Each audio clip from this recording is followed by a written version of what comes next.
출애굽기 36장 1절에서 7절의 말씀을 우리 함께 읽겠습니다. 한 절씩 교독하시고 마지막 7절은 함께 읽습니다. 부살렐과 오홀리압과 및 마음이 지혜로운 사람 곧 여호와께서 지혜와 총명을 부으사 성소에 쓸 모든 일을 할 줄 알게 하신 자들은 모두 여호와께서 명령하신 대로 할 것이니라. 모세가 부살렐과 오홀리압과 및 마음이 지혜로운 사람 곧 그 마음에 여호와께로부터 지혜를 얻고 와서 그 일을 하려고 마음에 원하는 모든 자를 부르매 그들이 이스라엘 자손의 성소의 모든 것을 만들기 위하여 가져온 예물을 모세에게서 받으니라. 그러나 백성이 아침마다 자원하는 예물을 연하여 가져왔으므로 성소의 모든 일을 하는 지혜로운 자들이 각기 하는 일을 중지하고 와서 모세에게 말하여 이르되 백성이 너무 많이 가져오므로 여호와께서 명령하신 일에 쓰기에 남음이 있나이다. 모세가 명령을 내리매 그들이 진중에 공포하여 이르되 남녀를 막론하고 성소에 드릴 예물을 다시 만들지 말라 하매 백성이 가져오기를 기치니. 함께 읽습니다. 있는 재료가 모든 일을 하기에 넉넉하여 남음이 있었더라. 아멘. 우리가 이제 오늘 36장의 말씀을 함께 묵상합니다. 우리 어제 말씀에서 이제 성막 건설을 준비하던 이스라엘 민족들을 함께 보았어요. 성막을 건축하기에 앞서서 준비하는 그들의 모습 가운데 모세가 맨 처음 선포한 것은 안식일이었습니다. 안식일을 거룩히 지켜라. 또한 성막은 이스라엘 백성들이 자원하는 마음으로 드리는 헌물로만 지을 것을 하나님께서는 모세를 통해 말씀하십니다. 이 성막이 진정한 쉼이 있는 곳이기 때문에 그렇습니다. 이 성막이 안식의 장소였기 때문에. 진정한 안식이 어디서 옵니까? 하나님과의 만남에서 오죠. 죄사함으로부터 진정한 안식이 옵니다. 그렇기 때문에 안식일을 준수하며 이것을 지키는 것.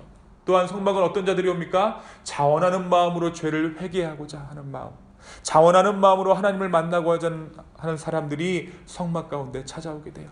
그래서 하나님은 모세를 통해서 안식일을 거룩히 준수하며 또한 자원하는 그 마음으로 드려지는 헌물로만 그 성막을 짓도록 말씀하십니다. 오늘은 하나님의 말씀에 준행해서 이스라엘 백성들이 성막 건축을 시작하는 내용의 본문입니다. 부살렐과 오홀리압을 주축으로 한 성막 건설이 시작됩니다. 이 성막 건설이 시작된 후에 이스라엘 백성들은 자신들의 소유를 내놓기 시작해요. 그런데 오늘 말씀에 보니까 어떻습니까? 그 양이 너무 많아서 오히려 일에 방해가 됩니다. 일에 방해가 되자 이 장인들이 모세에게 와서 하소연합니다. 너무 우리가 지금 일이 많은데 헌물을 받는 일이 너무나도 버거워서 건축을 할 수가 없다. 그러자 이제 모세는 이스라엘 백성들의 헌물을 사양하는 그러한 지경에 이릅니다. 이스라엘이 얼마나 이 성막 건축에 진실한 마음으로 임하였는지를 알 수 있는 부분이에요.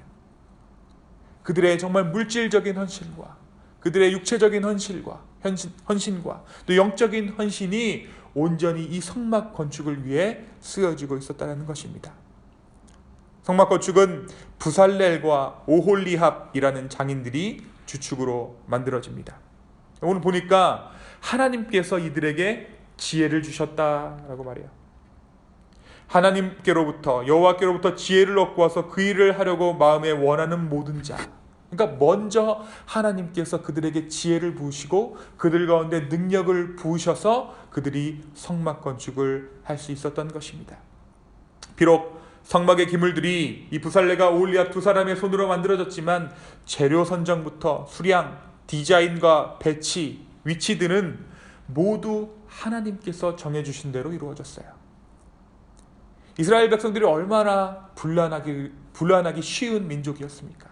얼마나 싸우기를 좋아하는 민족이었습니까? 따지기를 좋아하는 민족이었습니까? 그런데 이 성막 제작 기간 중에 분란 없이 일을 진행할 수 있었던 이유는 하나님께서 모든 것을 정해주셨다는 것을 그들이 인정했기 때문이에요. 사람의 지혜나 사람의 솜씨가 아니라 하나님의 뜻대로 이 성막이 지어지고 있음을 그들이 한 성령 안에서 인정했던 것입니다. 우리 안에 교회 안에 분쟁이 있을 때도 마찬가지입니다. 우리가 하나님께서 목회하신다, 하나님께서 이 교회를 지어나가신다라고 우리가 인정하면 교회 분란은 없어요. 그런데 내 생각에 이게 옳고 내 생각은 이 방향으로 가야 할 것 같으니까 계속해서 분란이 생기는 것입니다. 주님을 인정할 때 우리의 삶 가운데 분란은 사라질 것입니다. 주님을 인정할 때 이 교회 가운데, 모든 교회들 가운데 분란은 사라질 줄로 믿습니다. 부살렐과 오홀리압은 평범한 장인이었어요. 그러나 하나님의 영감이 그들 가운데 임하자 그들은 이 세상 최초의 하나님의 건축물을 짓는 그 거룩한 일에 쓰임받게 되었습니다. 하나님께서 일러주신 그대로, 하나님께서 말씀해 주신 그 말씀대로, 그 식양대로 성막이 지어져 갑니다. 사랑하는 여러분, 오늘 말씀은 우리에게, 저와 여러분에게 무엇을 이야기하고 있을까요? 먼저 이 성막 건축의 리더는 모세도 부살렐도 오홀리압도 아닌 오직 주님이라는 사실을 우리는 발견할 수 있습니다. 이 성막 건축의 관건은 결과물에 있는 것이 아니었어요. 우리가 이것을 짠 하고 만들었다, 이것이 아닙니다. 또한 그들의 솜씨나 재주에 관한 것도 아니었습니다. 이 성막 건축의 성패는 한 가지, 그들이 하나님께서 가르쳐 주신 그대로 하는가, 다시 말해서 순종이 관건이었다는 거예요. 말씀하시는 대로, 주님께서 말씀하시는 그대로 그것을 지어내는가. 비슷한 것도 안 됩니다.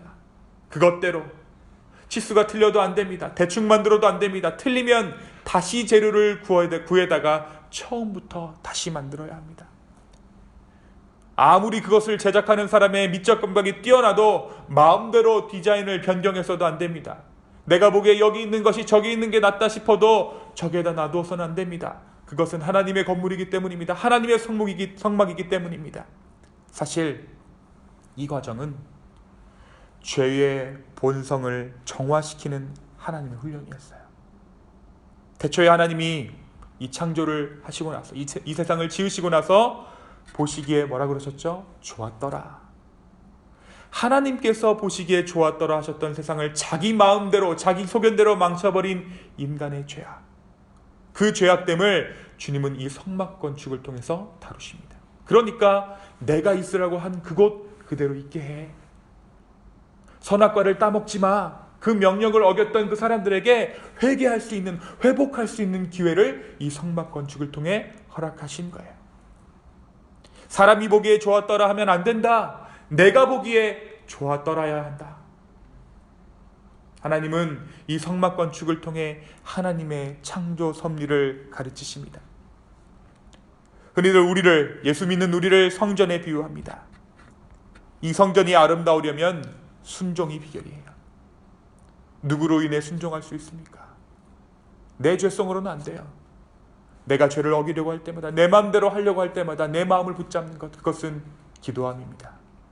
예수 그리스도의 이름으로 나아가는 거예요.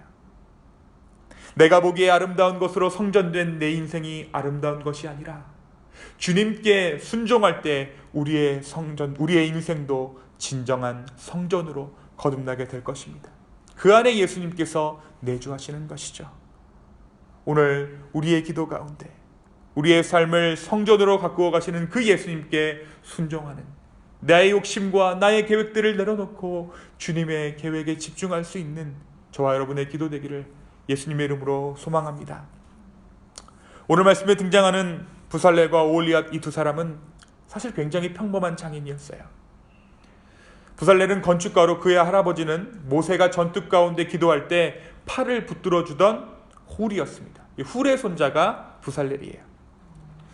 오홀리압은 부살렐의 조력자로 단지파에 소속된 사람이었습니다. 그런 그들에게 하나님의 영이 임하자, 하나님의 지혜가 임하자 하나님의 작품을 만들어 갑니다. 그들이 하나님의 손이 된 것입니다. 하나님의 손이 되어서, 정말 하나님의 손가락이 되어서 그들은 성막을 하나하나 세워갑니다. 이들이 하나씩 하나씩 완성돼가는 성막의 기물들을 보며 어떤 생각을 했을까요? 이거 하나 만들어냈을 때 어떤 생각을 했을까요? 이들은 어떠한 마음으로 나무를 깎고 금속들을 세공했을까요? 바로 예배의 마음입니다.